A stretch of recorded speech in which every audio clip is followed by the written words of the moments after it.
Natural hair colour కోసం చూస్తున్నారా? అయితే Anoos henna and black expert వాడండి. నమస్తే రమగారు. నమస్తే జయ. రమగారు, ఏదైనా జానపద గాథ చెప్తారా? ఒకటి 2 భాగాలు కథ చెప్తామా? తప్పకుండా. 3 భాగాలుగా కూడా చెప్పుకోవచ్చు దీన్ని మనం. ఓహో. పెద్ద కథ. పూర్వం అట వసంత నగరం అని ఒక రాజ్యం ఉంది. ఆ రాజుగారి పేరు అనంతవర్మ. ఆయనకి ఒక చక్కటి కూతురు ఉండేది, మధుమాల. ఎంతో చక్కగా ఉండేది. అయితే ఏమైందట, ఒకనాటి రాత్రి ఒక కుర్రాడు రాజభవనంలో పట్టుబడ్డాడు. పట్టుకున్నారు కుర్రాన్ని పట్టుకుని తీసుకొచ్చేసరికి అక్కడ సర్వసైన్యాధ్యక్షుడు ఒకడున్నాడు, చాలా గట్టివాడు, వీరవర్మ. కుర్రాడు అతను కూడా. ఈ పట్టుబడిన కుర్రాన్ని తీసుకొస్తే తీరా చూస్తే వాడెవడు, వీళ్ళ ఆస్థాన వైద్యుడైన గోవింద శర్మ గారి కుమారుడు. ఓహో. వాడి పేరు ముకుందుడు. వీడు గ్యారంటీగా దొంగతనానికే వచ్చాడని అరిచారు. వీడు ఒప్పుకోలే. ఆ ముకుందుడు అన్నవాడు, కాదు నేను దొంగతనానికి రాలేదు, నేను రాజకుమార్తె కోసం వచ్చాను అన్నాడు.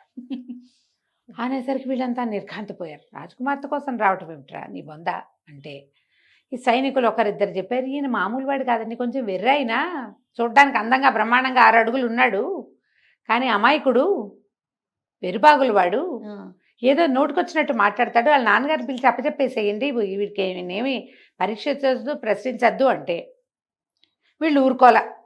రాజకుమార్తె కోసం వచ్చాననగానే రాజుగారికి ఒళ్ళు మండింది, సైన్యాధ్యక్షుడికి ఇంకా ఒళ్ళు మండిపోయింది. ఆ సైన్యాధ్యక్షుడికి ఆ రాజకుమార్తెను పెళ్లి చేసుకుని ఈ రాజ్యానికి రాజైపోదామని ఉంది వాడికి. నా అంత సమర్థుడిని నేనే, వీడొచ్చి రాజకుమార్తె కోసం వచ్చానని చెప్తే ఎట్లా? పైగా వీరవర్మ సామాన్యంగా బలిష్ఠుడు, ఎత్తైనవాడు. ఈ ముకుందుడు మహాందగాడు, వాడు 6 అడుగులు ఉన్నాడు, చక్కగా ముట్టుకుంటే మాసిపోయేలాగా ఉన్నాడు, ముక్కు మూతి నవ్వు అన్నీ బాగుంటాయి.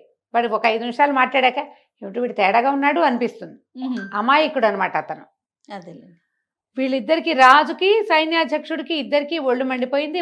ఒక చెంపకాయ పీకారు, కొట్టారు.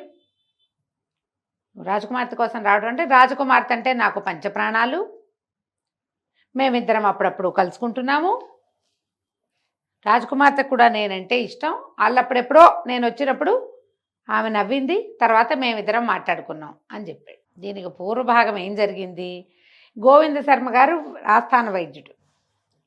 రాజకుమార్తెకి మొహం మీద మొటిమలు వస్తాయి, ఏదైనా ఇబ్బంది వస్తుంది, చిన్న జ్వరం వస్తుంది, ఎప్పుడూ ఆయనే వైద్యం చేసేవాడు.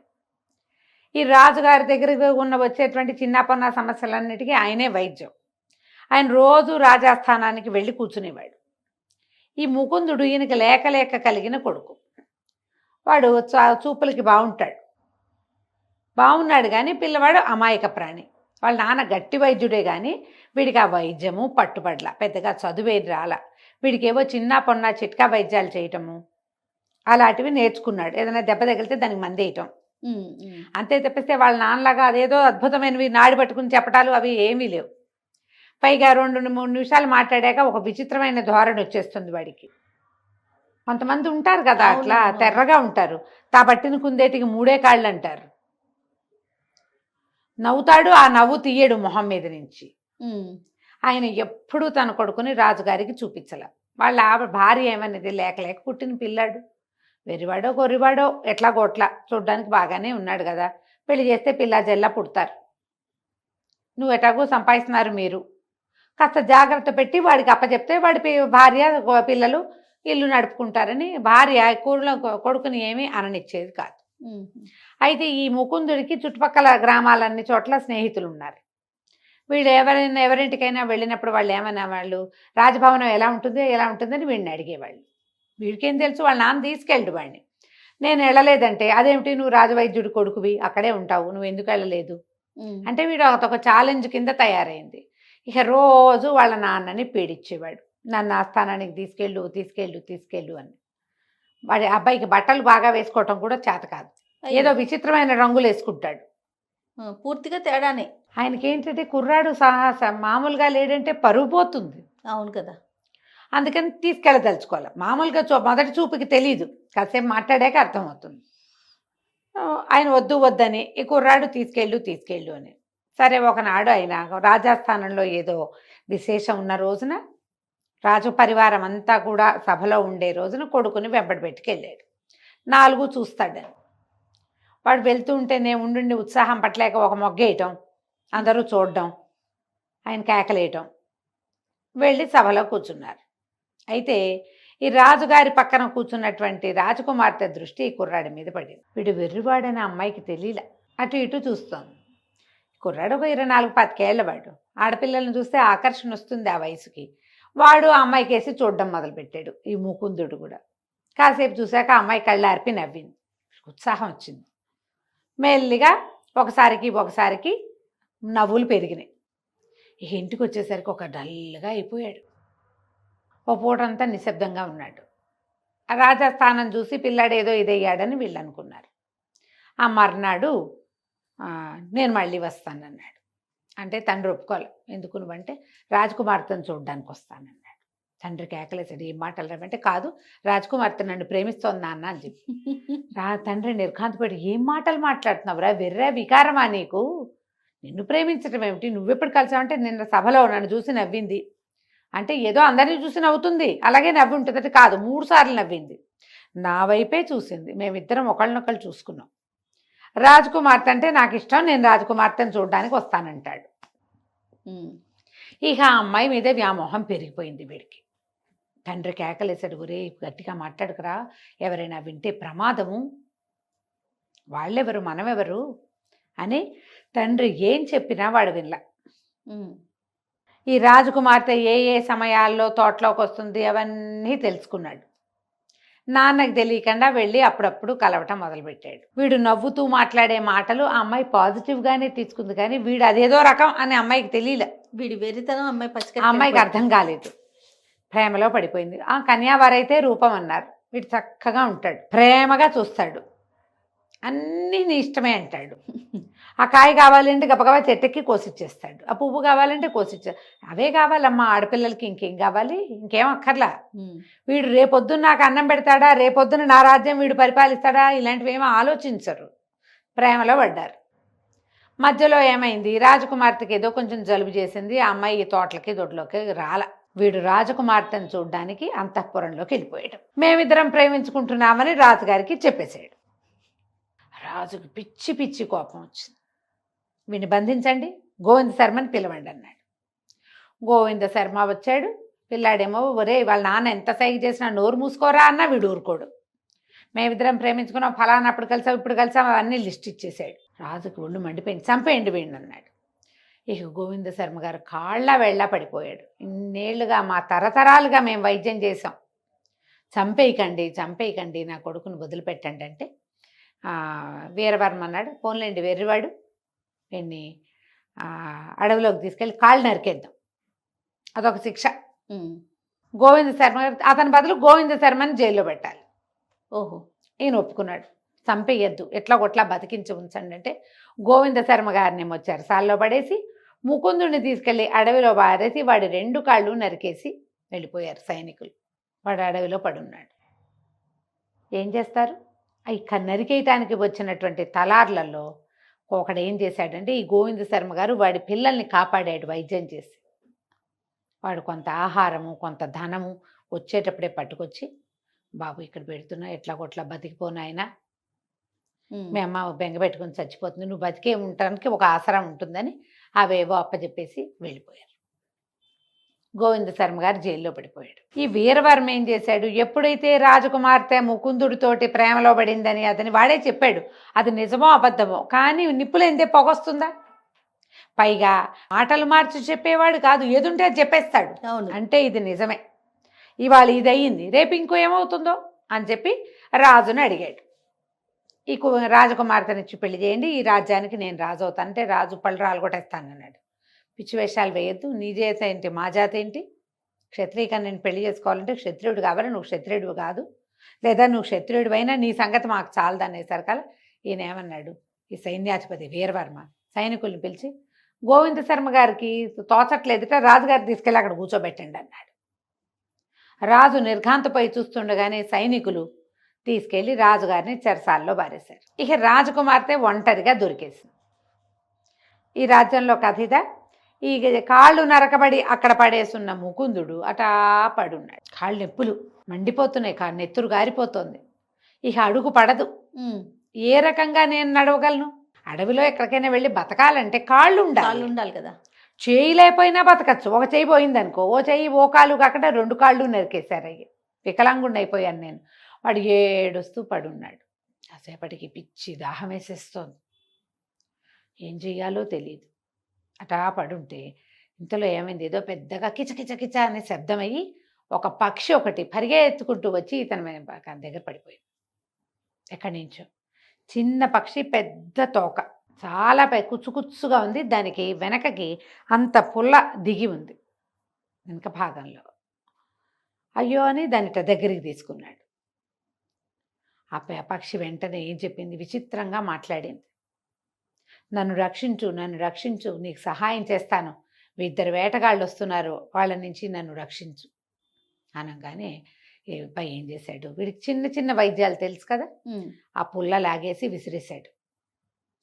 విసిరేసి కాస్త అటు ఇటు చూస్తే ఏవో 2-3 ఆకులు కనపడ్డాయి. డేక్కుంటూ మెల్లిగా ఆకులు తీసుకొచ్చి నలిపి ఆ పక్షికి ఎక్కడైతే దెబ్బ తగిలిందో, పుల్ల లాగేశాడుగా, అక్కడ పెట్టేసి దాన్ని గట్టిగా అదం పెట్టి ఆ పక్షిని ఇట్లా తన బట్టల్లో దాచుకుని పొదల చాటుకి మెల్లిగా డేక్కుంటూ వెళ్ళి ఒక పొద చాటును కూర్చున్నాడు. 2 వేటగాళ్ళు వచ్చారు అక్కడికి. ఇక్కడే ఎక్కడో పడిందిరా, ఎక్కడ ఉంది అని వెతకడం మొదలుపెట్టారు. ఎంత వెతికినా వాళ్ళకి కనపడ్డా. ఇంతలో ఏమైంది, ముకుందుడు వెర్రివాడంటే ఒక టెంపర్తనం ఉంది కదా వాడికి.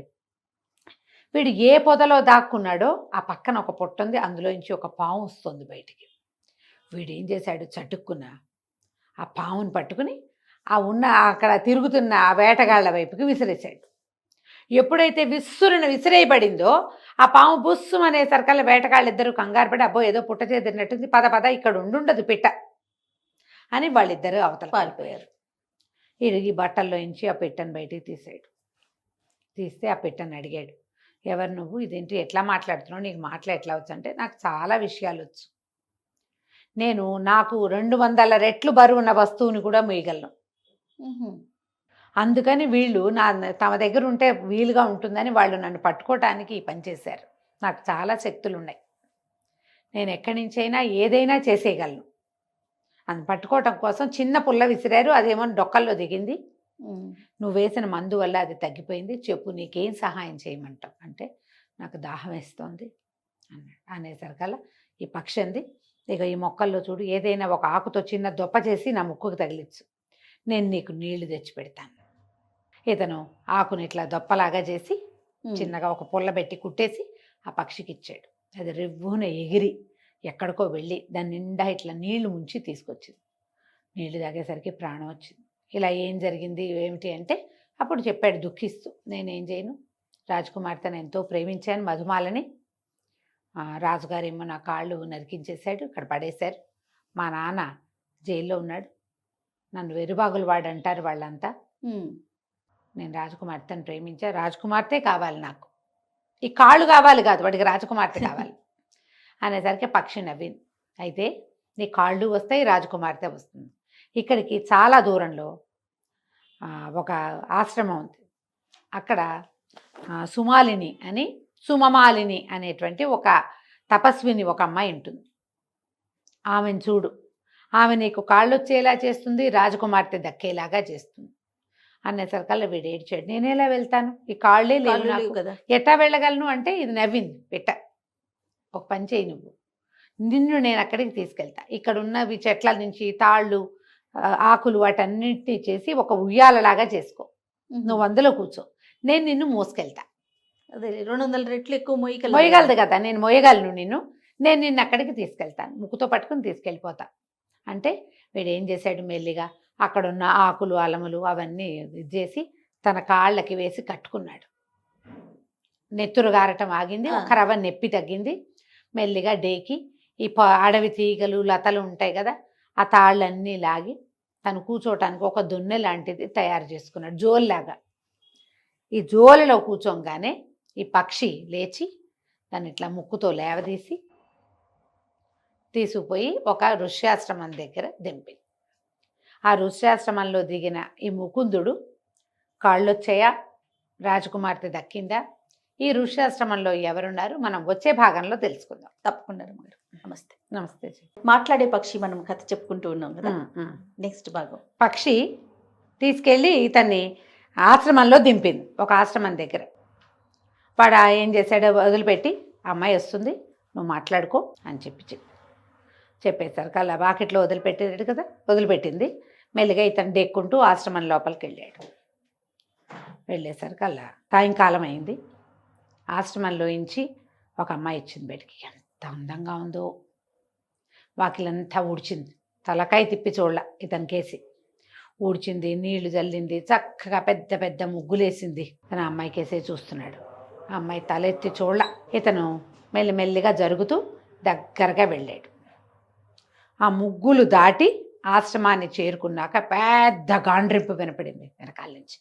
అడిలిపోయాడు. తీర చూస్తే పెద్ద పులి పరిగెత్తుకొచ్చింది. అయిపోయాను నేను, ఇంకా నీ బతికేది లేదనుకున్నాను. కానీ ఆశ్రమం లోపల రాగానే అది గాండ్రించడం మానేసి వచ్చి ఆ అమ్మాయి దగ్గర కూర్చుంది. ఇక ఎన్ని జంతువులు వచ్చాయో, వచ్చినవన్నీ లోపలికి వచ్చి రాగానే కామ్గా అయిపోయినాయి. అన్నీ ఆశ్రమం లోపలికి వచ్చేసి అప్పుడు ఇతను పలకరించాడు, దండం పెట్టాడు. నా జీవితం ఇలా ఇదిగా అయిపోయింది అని తన కథ అంతా చెప్పుకున్నాడు. అడిగాడు, ఇన్ని జంతువులు వచ్చాయి, ఇవేమిటి? అక్కడ అరుస్తూ వచ్చింది పులి, లోపలికి వచ్చేసరికి నిశ్శబ్దంగా అయిపోయింది. పులి ఆవిడ పాదాలు నాకుతూ తిరుగుతోంది. ఎలుగుబంటి ఆ అమ్మాయి వెనకాలే చేతులు ఆడిస్తూ తిరుగుతోంది. చిరత పులి వచ్చింది, అది కూడా తోకాడిస్తూ తిరుగుతోంది అంటే నవ్వింది ఆవిడ. ఈ ముగ్గులో ఉంది, ముగ్గు లోపలికి వస్తే ఎవరైనా లోబడిపోవాల్సిందే, నేను ఈ ఆశ్రమంలోనే ఉంటాను అని చెప్పింది. నువ్వెవరు ఏమిటి అని వివరాలు అబ్బాయి అడగకుండా తన సంగతే చెప్పుకున్నాడు. ఆవిడెవరో ఋషికాంతలాగా ఉంది, ఒక గంధర్వకాంతో ఎవరో. అయితే ఆవిడ పేరు ఏంటంటే సుమావళి, సుమమాల అలాంటిది, సుమమాలిని అలాంటి పేరు అనమాట. సుమావళి అనుకుందాం. అయితే ఈ అమ్మాయి ఏం చెప్పిందంటే, నేను చెప్పినట్టు చేస్తే నువ్వు వెర్రివాడివిగా ఉన్నావు, నీకు జ్ఞానం వస్తుంది, నీ కాళ్ళు వస్తాయి, నీ రాజకుమార్తె కూడా నీకు దక్కుతుంది, చేస్తావా అని. కాళ్ళు వస్తాయి, నాకు వెర్రితనం పోతుంది, రాజకుమార్తె దక్కుతుంటే ఇంకేం కావాలి నాకు ఇంకేం అక్కర్లా, నువ్వేం చేయమంటే అది చేస్తా అన్నాడు. ఆవిడ చాలా సిగ్గుగా తలకాయ ఎంచుకుని నన్ను పెళ్లి చేసుకోవా అని. నిర్ఘాంతపోయాడు. పెళ్లి చేసుకోవాలి రాజకుమార్తె? తర్వాత ఏమన్నాడు, అలాగే చేసుకుంటాను, ఇంత అంతగత్తిగా ఉంది గంధర్వకాంత. ఆమె దగ్గరకు వస్తే జంతువులన్నీ పాదాక్రాంతం అయిపోతాయి, ఇంతకంటే ఏం కావాలి, ఇంకేం అక్కర్లేదు ఇంకేమి. వీడు వెర్రివాడు కదా, అంతకంటే పెద్ద ఊహ రావటంలే వాడికి.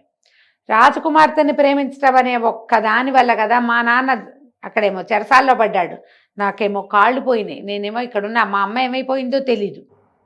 రాజకుమార్తె లేకపోయినా పర్వాలేదు, నేను నిన్ను పెళ్లి చేసుకుంటా అని ఒప్పుకున్నాడు. అయితే అమ్మాయి ఆవిడ ఏమందంటే, 1 సంవత్సరం పాటు నాతోటే ఉండు, నువ్వు ఏడాది తిరిగాక నువ్వేం కావాలంటే అది, నీకు రాజకుమార్తెను కావాలంటే నేను పెళ్లి చేయిస్తా, ఆమె నా సొంత సోదరిగా చూసుకుంటా, నీకు ఆమె మీద ప్రేమ ఉంటే నువ్వు ఆమెను మర్చిపోవాల్సిన పని లేదు అంటే దుఃఖపడ్డాడు. ఇప్పుడు ఇంత గొడవయి నేను ఇక్కడికి వచ్చేసానా, రాజకుమార్తెని వాళ్ళ నాన్న ఎందుకు ఊరుకుంటాడు? ఈ ఏడాది లోపల ఎవరో ఒకళ్ళనిచ్చి పెళ్లి చేయడు. నేను వెళ్ళేసరికి ఈ ఏడాది గడిచి నేను అక్కడికి వెళ్ళేసరికి ఆమె వెళ్ళిపోతుంది అంటే అప్పుడు ఈ సుమవాళ్ళు ఏమంది, ఈ సుమావళి నువ్వు కంగారు పడకు, రాజకుమార్తెని జరిగ్గా చూసుకునే పూచి కూడా నాదే, సంవత్సరం పాటు నువ్వు నాతో ఉండు అని చెప్పి మనం ఇప్పుడే పెళ్లి చేసుకుందామని 2 దండలు పువ్వులు కోసుకొచ్చి 2 దండలు గుచ్చారు ఇద్దరు. ఈ జంతువులన్నీ చూస్తుండగా దండలు మార్చుకున్నారు. పాదాలు లేవు, వాడికి తిండి తిప్పలు ఆవిడే చూడాలి, అమ్మాయే చూడాలి.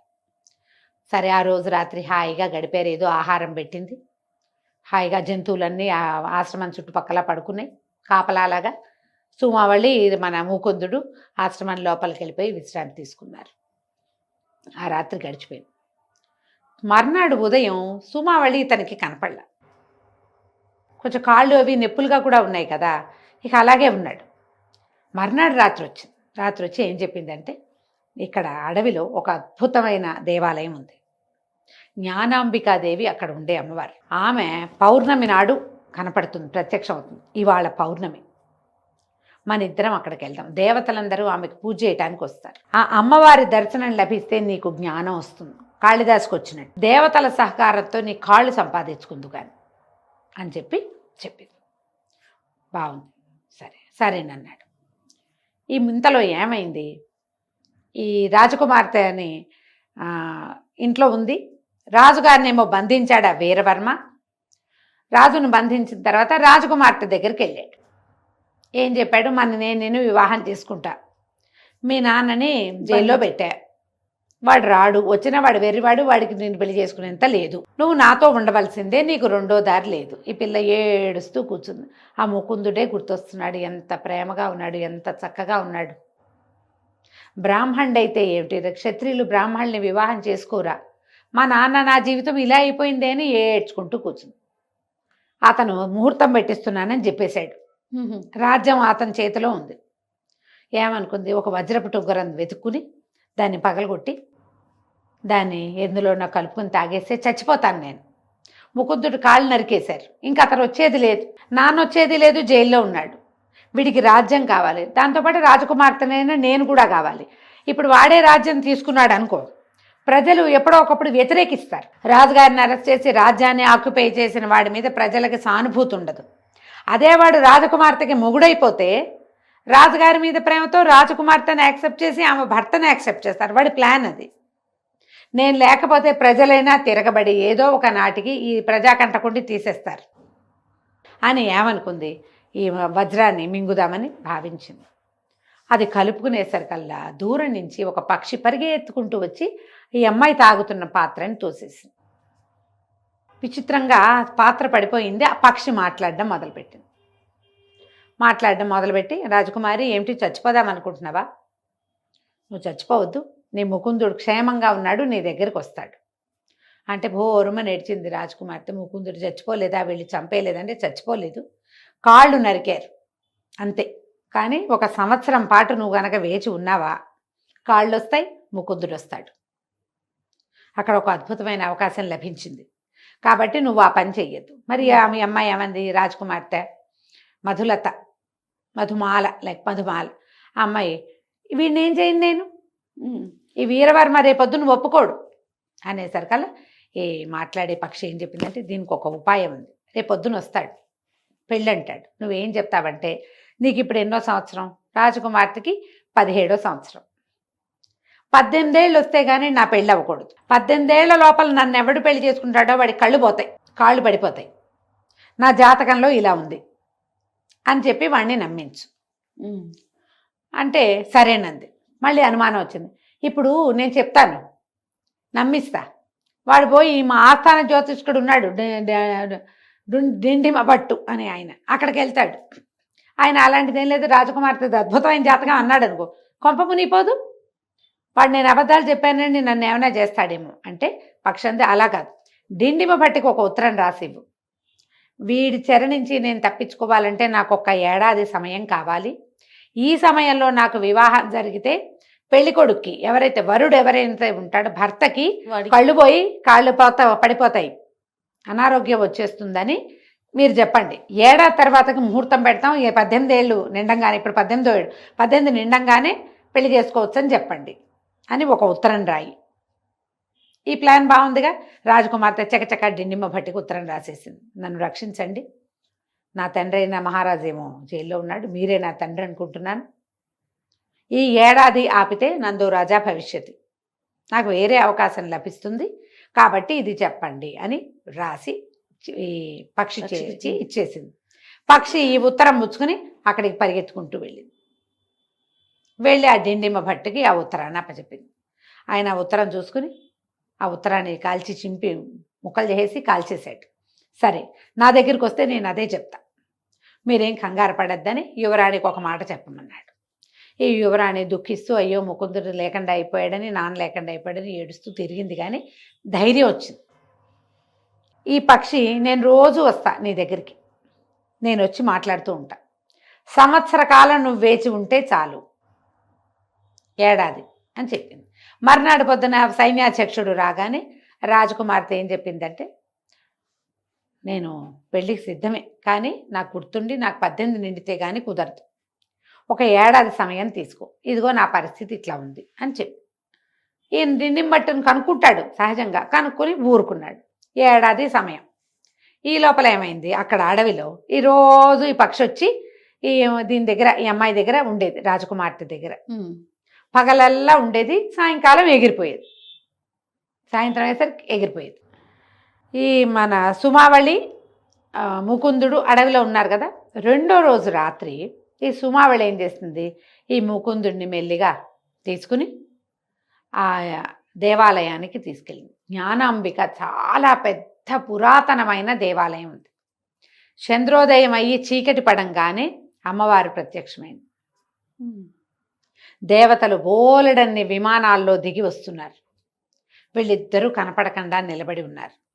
కానీ అమ్మవారు ఎప్పుడైతే ఆమె ప్రత్యక్షమైందో, దేవతలు వచ్చారు, వాళ్ళందరూ పూజ చేయంగానే చంద్రుడు మింటికి ఎక్కంగానే అమ్మవారు వచ్చేసింది. ఆమె నా స్వరూపంతో చూసేసరికల్లా వీడికి అసలు ఉద్రేకం వచ్చేసి ఎన్ని సంస్కృత వాక్యాలు, చదువు రాదు కదా అబ్బాయికి, ఏమి ఏదో చిట్కా వైద్యాలు మాత్రమే వచ్చు. ఆసువుగా ఒక శ్లోకం చదువుతూ అమ్మవారి ముందుకి డెక్కుంటూ వెళ్ళిపోయాడు ఉద్రేకంతో. ఆ శ్లోకం విని ఎంతో సంతోషించింది అమ్మవారు. వాడి శిరస్సు మీద తన చేయి పెట్టి ఆశీర్వదించింది. అమ్మ మాయమైపోయింది. దేవతలందరూ అడిగారు, ఎంత చక్కటి శ్లోకం చెప్పావు, వికలాంగుడుగా ఎందుకున్నావు, నువ్వెవరు ఏమిటి అంటే, వీడు చెప్పుకున్నాడు తన కథ అంతా. నేను మూఢంగా ఎందుకు పుట్టానో నాకు తెలీదు, 25 సంవత్సరాలుగా నేను అలాగే ఉన్నాను, ఈ అడవిలో పడిపోయాను, ఇట్లా వాళ్ళు చేశారు, ఇదంతా చెప్పేసరికి దేవతలు ఏమన్నారు, ఇతనికి ఒక ఖడ్గాన్ని, తర్వాత ఈ అపురూపమైన కొన్ని పుష్పాలు కొన్ని ఇచ్చి కాళ్ళు వచ్చేలాగా చేశారు. పాదాలు మొలిచినాయి ఇతనికి, పాదాలు తెగొట్టేశారు కదా, పాదాలు మొలిచిపోయింది. ఎంత సంతోషించాడో. దేవతలందరికీ పేరు పేరుతోటి నమస్కారాలు చేశారు. సుమాలి వాళ్ళు మాత్రం ఇక్కడికి రాల, ఆమె చెట్టు వెనకాలే ఉండిపోయింది. ఈ గుళ్ళో నుంచి బయటకు వచ్చి భార్యని కావలించుకున్నాడు. నిన్న పెళ్లి చేసుకున్నాడుగా, ఎంత సంతోషంగా ఉన్నాడో. ఈ భార్య మహాసౌందర్యవతి అనే గంధర్వాంగన దొరికింది. ఇద్దరు కలిసి ఆశ్రమానికి తిరిగి వచ్చారు. హాయిగా ఉన్నారు. సంవత్సరం తనతో పాటు ఉండమని కదా నియమము. ఈ కొన్ని నెలలు గడిచినాయి. ఇతనికి తెలిసింది, ఏ రోజు రాత్రిపూటే సుమావళి తనతోటి ఉంటుంది, ఏ ఒక్క పగలు ఆ అమ్మాయి ఆశ్రమంలో ఉండదు. ఎక్కడికి వెళ్ళిపోతుందో ఏం చేస్తుందో అతనికి తెలియదు. విసుగు పుట్టిపోయేది ఒక్కడే ఉండటంతో. ఒక 5-6 నెలలు గడిచాక, 4-5 నెలలు గడిచాక ఒకరోజు అడిగాడు, నేను ఇప్పటిదాకా ఆలోచించలేదు, నాకు జ్ఞానం కలిగింది కాబట్టి రకరకాల పుస్తకాలు తెచ్చిపెట్టేది అతను చదువుకోవటానికి, కావ్యాలు అవి ఇవి. మరి బుద్ధి తెలిసిందిగా, చదువుకుంటూ ఉండేవాడు. భార్య కోసం వేచి ఉండి చదువుకునేవాడు. నువ్వెవరు ఏమిటి, నువ్వు ఎందుకు రాత్రిపూటే ఉంటున్నావు, ఎందుకు పగటిపూట ఉండవు అడిగితే అమ్మాయి ఏం చెప్పిందంటే, నేను మెల్లిగా చెప్తా నీకన్నీ. సంవత్సరం నాతో ఉంటానన్నావు, ఏడాది పాటు రాజకుమార్తెకి ఏ సమస్య రాదు, ఆమె నీకోసం క్షేమంగా అవివాహితగానే ఉంటుంది. నాతో ఈ సంవత్సరము ఉండు, నేను ఇప్పుడు గర్భవతిని, సంతానం కలిగే వరకు నువ్వు నాతో ఉంటే చాలు. నేను ఒక విచిత్రమైన శాపంలో ఇరుక్కుని ఉండటం వల్లే నేను నిన్ను ఇక్కడ ఉంచాను, కానీ ఇంకేమీ కాదని. పగలు కనపడేది కాదు, రాత్రిపూట వచ్చేది. అతను ఆహారం వంట చేసుకుని తినేసేవాడు, అమ్మాయి రకరకాల వస్తువులు తెచ్చిపెట్టేది. ఆశ్రమం అంతా బాగు చేసుకునే వాళ్ళు ఇద్దరు కలిసి కులాసాగా ఉన్నారు. పక్షి రాజకుమార్తె దగ్గరికి ఎవ్రీడే వస్తూ ఉండేది. రోజులు గడిచినాయి. గడిచిన తర్వాత చివరి రోజు, ఏడాది గడిచిపోయింది. వీరవర్మ సైన్యాధ్యక్షుడు రాజకుమార్తె దగ్గరికి వచ్చాడు. నువ్వు పెట్టిన ఏడాది గడువు ముగిసింది, రేపే మన పెళ్ళి అని చెప్పాడు.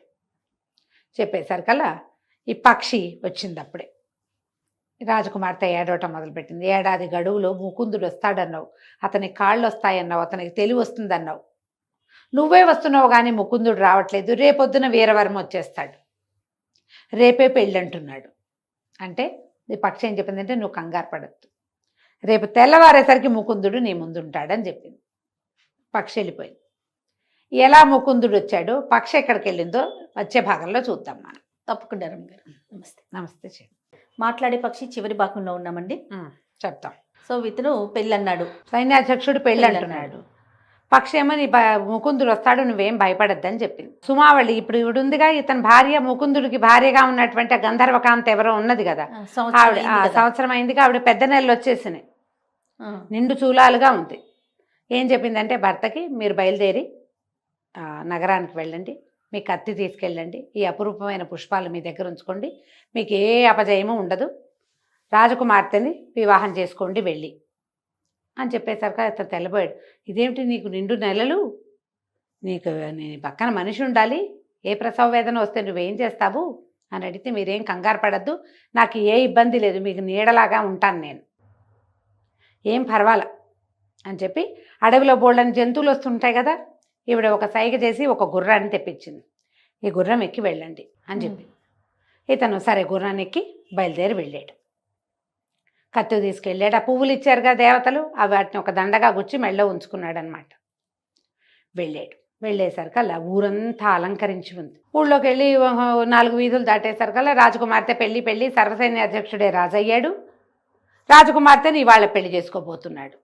తన పెద్ద ఉద్రేకం వచ్చేసింది. రాజకుమార్తెను వాడు పెళ్లి చేసుకోవటం ఏమిటి, ఇక అడ్డొచ్చిన వాళ్ళందరినీ నరుకుతూ రాజుగారిని తన తండ్రిని బంధించినటువంటి చెరసాల దగ్గరికి పరిగెత్తుకుంటూ వెళ్ళిపోయాడు. చెరసాల బయట ఉన్న వాళ్ళు ఎవరు అడ్డితే వాళ్ళని కొట్టాడు. కత్తి ఉంది కదా దేవతలు ఇచ్చింది. లోపలికి వెళ్ళి చెరసాల్లో తాళాలు అవి పగలగొడితే లోపల రాజుగారు తండ్రి కనపడ్డారు. తండ్రి అయితే అసలు చాలా అసాందశలో ఉన్నట్టు అయిపోయాడు.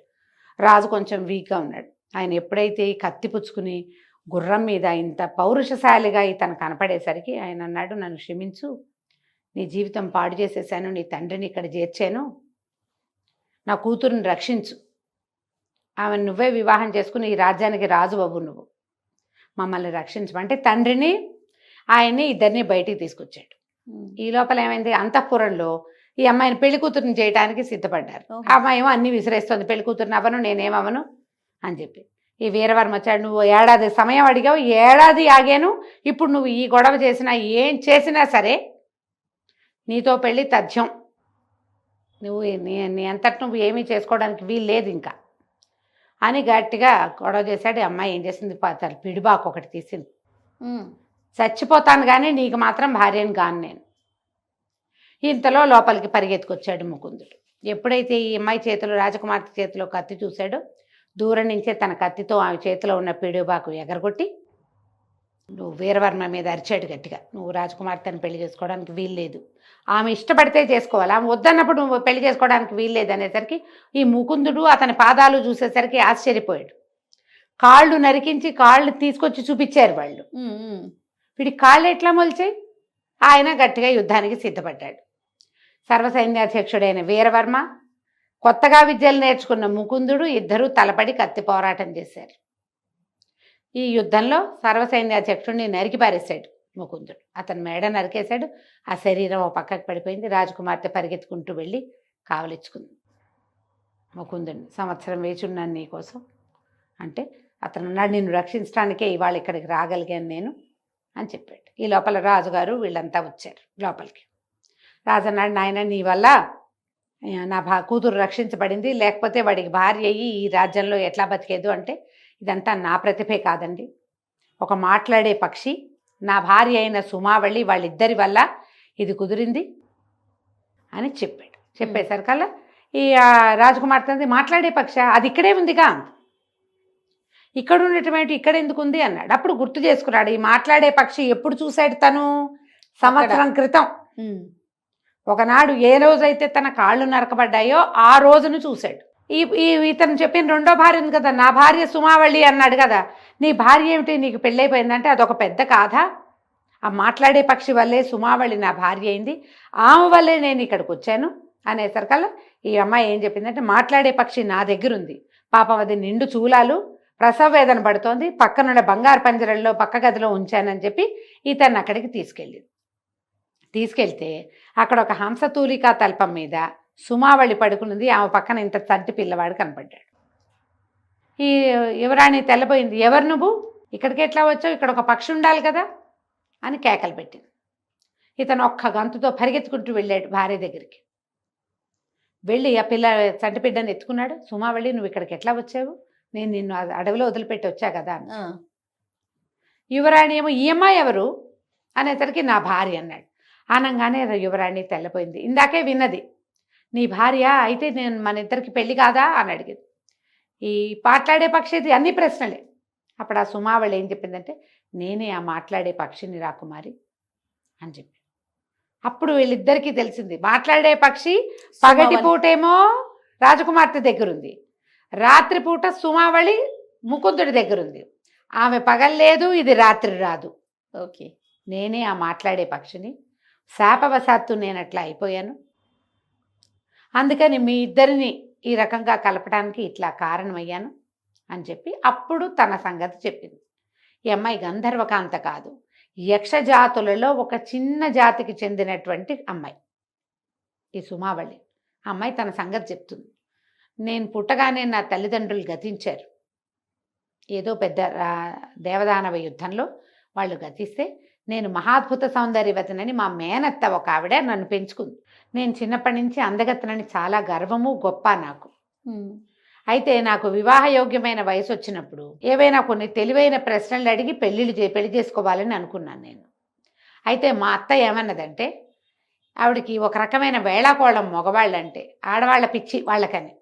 అందుకని ఈ ప్రశ్నలు అడుగు, ఎవడికి ప్రశ్న చెప్పలేడో వాడికి గుండు గీయించాలనేది. అట్లా మా ప్రాంతంలో ఉన్న వాళ్ళందరూ నా దగ్గరికి రావటం నా అందానికి మెచ్చి, మేము అడిగిన ప్రశ్నలకి సమాధానం చెప్పలేకపోతే మా అత్తయ్య వాళ్ళకి గుండు గీయించేది. మా నగరంలో చాలామంది గుండు వాళ్ళు కనిపించేవాళ్ళు, ఎందుకంటే మేము ఈ పని చేసేవాళ్ళం. ఒక సరదా వచ్చేది, ఒక గొప్ప ఉండేది. నా కోసం ఇంతమంది వస్తున్నారు అనుకునేవాళ్ళం. ఇవాళ ఒకళ్ళకి గుండు గీస్తే రేపొద్దున రారనే వాళ్ళు అందరూ, కానీ రేపొద్దున ఎవడో ఒకడు వచ్చేవాడు. ఇలా సరదాగా సాగుతున్న సమయంలో ఒక అష్టావక్రుడుగా ఉన్న ఒక యువకుడు వచ్చాడు. అతను చాలా చదువుకున్నాడు, కానీ చూడ్డానికి పరమ వికారంగా ఉన్నాడు. నిన్ను చూడ్డానికే వచ్చాను, నిన్ను పెళ్లి చేసుకోవడానికే వచ్చానని చెప్పాడు. అసలు ఇలా వికారంగా ఉన్నవాడిని నేను ప్రశ్నే అడగనంటే మా అత్తయ్య సరదాగా ఉంటుంది, అడుగు అడుగని నన్ను ఎంకరేజ్ చేసింది. తీరా నేను అడిగిన అన్ని తెలివిగల ప్రశ్నలకి అతను సమాధానం చెప్పేశాడు. నేను అతన్ని తోసేశాను పొమ్మని. తను కింద పడిపోయాడు. నేను తన్ని పెళ్లి చేసుకోనని అర్థమయ్యేసరికల్లా ఒడ్లో నుంచి బాకు తీశాడు. నన్నే చంపేస్తాడని నేను భయపడ్డాను, కానీ అతను ఆత్మహత్య నిన్ను చూడడం కోసమే వచ్చా, పెళ్లి వేరే సంగతి అని మెడ నరుక్కుని చనిపోయాడు. అయ్యో. మా అత్తయ్య చాలా నవ్వింది, కానీ నాకు చాలా దుఃఖము బాధ వచ్చినాయి. అతను చనిపోయేటప్పుడు చూసిన చూపు నాకు చాలా బాధ కలిగించింది. ఇదే కదా సరదా వచ్చే సన్నివేశాలు ఇవేనని ఆ చనిపోయిన వాడి శవాన్ని చూసి మా అత్తయ్య బాగా నవ్వి ఆ శవాన్ని బయట పారేయించింది. చాలా రోజులు నేను అలాగే ఉండిపోయిన, దుఃఖంగా ఉండేది నాకు. అందరూ అనేవాళ్ళు, ఇట్లా ఒక అవిటివాడి మరణానికి కారణమయ్యావు, ఎప్పుడూ అవిటివాడే నీ భర్త అవుతాడు అనేవాళ్ళు. కానీ మా అత్తయ్య ఈ పద్ధతి మార్చుకోలేదు. అయితే ఆ కాలంలో సరే మరీ మనసు బాగుండలేదని ఎక్కడికో వ్యాహ్యాళ్ళకి వెళ్తే ఒక ఋషి ఒక ఆయన తపస్సు చేసుకుంటున్నాడు. అక్కడ ఏవో కొన్ని పక్షి ఈకలు కనపడితే 3-4 ఈకల్ని చేత్తో పుచ్చుకుని నడుస్తున్నాను నేను. మా అత్తయ్య ఈ మునిగారిని అడుగు, నీ పెళ్ళి ఎప్పుడు అవుతుందో అని అన్నది. నేను ఆయన అడిగాను, ఆయన సమాధానం చెప్పలే. అత్తయ్య ఏమంది, నీ చేతిలో ఈక ఉంది కదా, ఈకతో ఆయన్ని ముట్టుకో మెలకు వస్తుందన్నది. ఎప్పుడైతే ఆ పక్షి ఈకని ఆయనకి తగిలించానో ఆయన వెంటనే కళ్ళెదురు చూసి నువ్వు పక్షిగా మారిపోమని నన్ను శపించాడు. ఓహో, ఇప్పటికే నేను చేసిన పని వల్ల నాకు చాలా దుఃఖంగా ఉంది, ఇప్పుడు పక్షిగా కూడా అయితే నా జీవితం ఏమైపోతుందో తెలీదు. అక్కడే కూర్చుని విపరీతంగా ఏడ్చాను. మా అత్తయ్య ఏదో మాట్లాడిపోతే ఆమెను నువ్వు పొమ్మన్నాను, నీ వల్లే నా జీవితం పాడైపోయింది, నువ్వు అసలు ఇక్కడ నా దగ్గర ఉండద్దు, నేను నీతోటి రానన్నాను. మా అత్తయ్య నీలాంటి పిచ్చిమొహం, ఇలాంటి అంటే సెంటిమెంటల్ ఫూల్ అనమాట, ఇలా తెలివి తక్కువగా ఉండేవాళ్ళు భయపడే వాళ్ళతోటి నేను ఉండనని అత్తయ్య వెళ్ళిపోయింది. నేను ఆ రుచిగారి పాదాలు పట్టుకుని ఏడుస్తూ ఉండిపోయాను. ఆయన సరే ఒక పూట పక్షివిక అని నా శాపాన్ని సడలించి, నీవు చేసిన ఈ పని వల్ల ఎవరైనా వికలాంగుడు సద్గుణ సంపన్నుడు అయిన మానవుడితోటి సంసారం చేసి సంతానాన్ని కన్న తర్వాత ఈ పక్షిగా మారేది పోతుంది, నీకు నువ్వు చేసిన పాపం కూడా పోతుంది అని నాకు శాపాన్ని సడలించాడు. అప్పటి నుంచి నేను వచ్చి ఈ అడవిలో ఉంటున్నాను. పగటిపూట నేను పక్షిగా ఉంటా, రాత్రిపూట మాత్రమే ఒక పూటే నేను పక్షిగా ఉండేది.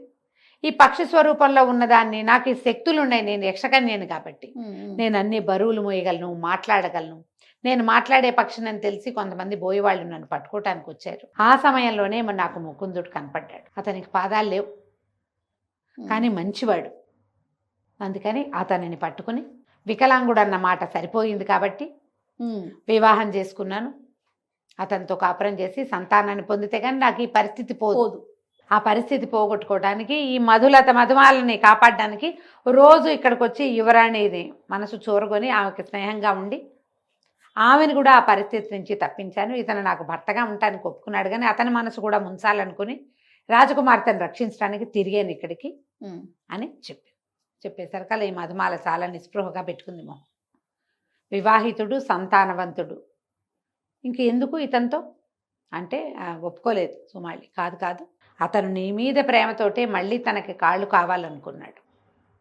అసలు అతనికి ఊహ తెలిసాక ఒక యువతిని ప్రేమించడం అంటే అది నిన్నే, నేను అక్కడ కనపడ్డాను, నేను నీ కాళ్ళు వస్తాయి, జ్ఞానం వస్తుంది అని చెప్పాను కాబట్టి నన్ను పెళ్లి చేసుకున్నాడు కాబట్టి నన్ను ప్రేమిస్తున్నాడు, కానీ అసలు అతని ప్రేమకు పాత్రలవి నువ్వేనమ్మా. మన ఇద్దరం కలిసి ఉందాం. నాకు ఒక భర్త ఉన్నంతకాలం నేను జీవించి ఉండొచ్చు భూలోకంలో, తర్వాత నేను వెళ్ళిపోతాను, కుమారుణ్ణి ఇతనికే వదిలిపెడతా ఈ రాజ్యానికి. కాబట్టి నీకు ఏ అభ్యంతరము చెప్పక్కర్లేదు, నువ్వు ఇతన్ని పెళ్లి చేసుకోమని ముకుద్దుడు తండ్రి, ఆ డిండిమ భట్టు వాళ్ళందరూ చెప్పారు. డిండిమ భట్టు జాతకం చూస్తాడు కదా, ఆయన మొట్టమొదట రాజకుమార్తె జాతకం చూసినప్పుడు ఈమె భర్తకి ఇంకొక భార్య ఉంటుందని చెప్పాడు. ఓహో, రాజుకు తెలిసింది. ఆ కాలంలో ఏముంది, రాజుగారి 2-3 భార్యలు ఉంటారు కదా. ఇప్పుడు ఒక గంధర్వకాంత లేదా యక్షకన్య ఇతనికి సమస్యలు తీర్చి రాజకుమార్తెని రక్షించగలిగే వ్యక్తి అయితే ఎందుకు కాదనుకోవటం. సరే, దాంతో ఒప్పుకొని ముకుందుడు రాజకుమార్తె వివాహం చేసుకున్నారు. సుమావళికి మళ్ళీ సంతానం కలగలేదు, రాజకుమార్తెకి బోళ్ళంతమంది సంతానం కలిగారు. సుమావళి కుమారుడే ఈ రాజ్యానికి రాజు అయ్యాడు కూడా. చాలా కాలం జీవించి ఎంతకాలమో సుఖంగా ఉన్నారు. ఇతను మరణించిన తర్వాత సుమావళి తన దేహాన్ని విడిచిపెట్టి యక్షలోకానికి వెళ్ళిపోయింది. కథ కంచికి మనం ఇంటికి. చాలా బాగుందండి మాట్లాడే పక్షి. నమస్తే. నమస్తే.